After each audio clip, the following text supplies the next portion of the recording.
What's up guys, welcome back to another video. In this video, I will show you how to make weird strict dad avatar in Brookhaven. But before that, make sure to like and subscribe. Let's start the video.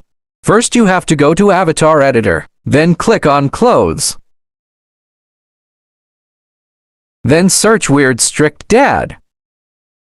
As you guys can see, there are too many same shirts, but you can wear any of them. Then go to pants and search again weird strict dad. Wear this one or anyone like this.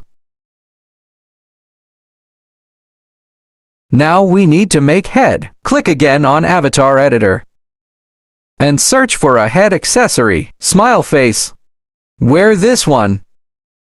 As you guys can see, the head is looking like a glitch. You can wear a faceless, or you can go to faces and click on any face 2 times and it's fixed. Now go to colors and select yellow color. The weird strict dad avatar is ready.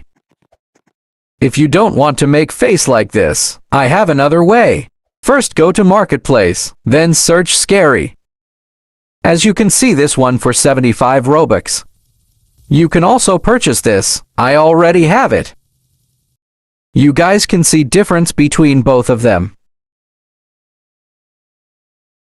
I hope this video is helpful for you. You also like and enjoy it. I will put the links in video description. And also thank you for your love and support. Don't forget to leave a like. Bye and meet in next video.